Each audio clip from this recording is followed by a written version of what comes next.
Hi అండి, అందరికీ నమస్కారం. నేను మీ Venugopal Reddy from Josh innovations private limited, Josh institute of foreign languages, Edunine career guidance సంయుక్తంగా విద్యార్థులకి తల్లిదండ్రులకి అవసరమైనటువంటి వందలాది వీడియోస్ మనం రూపొందిస్తూ ఉన్నాం. మొత్తం మీద అడ్మిషన్ సందడి మొదలు అవ్వవలసినటువంటి సమయం అయితే ఆసనం అయిపోయింది. ఇప్పుడు వేణుగోపాల్ రెడ్డి స్టైల్లో, ఎడ్యునైన్ స్టైల్లో మీకు కొన్ని వీడియోస్ ఇక చేస్తాం అనమాట. ఇప్పుడు దాకా ఏంటంటే ఇన్ఫర్మేటివ్ వీడియోస్ అండి. మనం దాదాపు 4 నెలల నుంచి చేసుకుంటూ వచ్చింది ఏంటంటే జస్ట్ ఇన్ఫార్మ్డ్ డెసిషన్ తీసుకోవాల్సినటువంటి సందర్భం కాదు అది.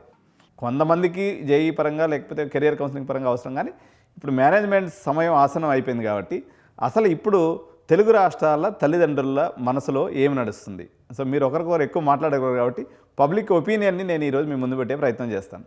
సో 2 తెలుగు రాష్ట్రాల్లో కూడా పేరెంట్ మూడు ఏముంది, విద్యార్థులు అంటే ఇంకా వాళ్ళు నారాయణ, శ్రీ చైతన్య, అల్లెన్, బన్సల్, కబంధ హస్తాల్లో నుంచి ఇంకా బయటికి రాలేదు. జేఈ సెషన్ 2 అయితే కానీ వాళ్ళు బయటికి రారు. ప్రజెంట్ పేరెంట్స్ ఏం మాట్లాడుకుంటున్నారు మార్కెట్లో, ఎందుకంటే మనకు పక్కన వాళ్ళు ఏమనుకుంటారో తెలుసుకోవడం అత్యంత ఆసక్తికరమైనటువంటి విషయం కాబట్టి ఆ విషయాన్ని నారదుల లెక్క అందరి దగ్గర నుంచి సేకరించి నేను మీకు ఈ వీడియోలో చెప్పే ప్రయత్నం చేస్తున్నాను. Let us deep dive into the video. So మొత్తం మీద 3 రకాలు 4 రకాలైనటువంటి పేరెంట్ కేటగిరీస్ ఉంటాయండి. సో ఫస్ట్ కేటగిరీ వచ్చేసి జేఈ మెయిన్స్.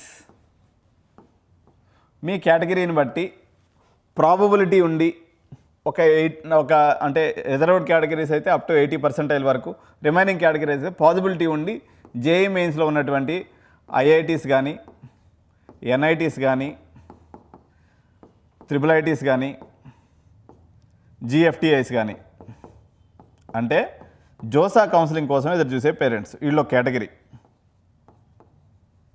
సో జనరల్గా మనం ఇప్పటి వరకు వీళ్ళు ప్రోయాక్టివ్గా ఉంటారు ఈ పేరెంట్స్, అందువల్ల ఎక్కువ వీడియోస్ వీళ్ళకి సంబంధించినవి చేసాం. ఇప్పటి వరకు మనం గమనించినట్లయితే నవంబర్ నుంచి ఈ సెషన్ స్టార్ట్ అయింది. ఈ జేఈ మెయిన్స్ రిలవెంట్ వీడియోసే దాదాపు 70% పైనే మనం చేసాం. కానీ ఈ మొత్తం ఉన్నటువంటి మన తెలుగు రాష్ట్రాల్లో ఉన్నటువంటి ఇంజనీరింగ్ ఆస్పిరెంట్స్ తీసుకుంటే దగ్గర మనకు 5 లక్షల మంది. ఈ 5 లక్షల మందిలో వీళ్ళ వంతు వచ్చేసి కేవలం 10,000. మనం ఇప్పటివరకు చేసినటువంటి వీడియోస్ ఏమో 80% వీళ్ళకి చేసాము, కానీ వీళ్ళు మొత్తం సెలెక్ట్ అయ్యేది ఈ కాలేజీలు అన్నీ కలుపుకుంటే ఒక 10,000 మంది సెలెక్ట్ అవుతారు అంతే, అంతకన్నా ఎక్కువే ఉంటారు. మహా అయితే ఇంకొక 5,000 వేసుకోండి, 15,000. 5 లక్షల మందిలో 15,000 పోతే 4,50,000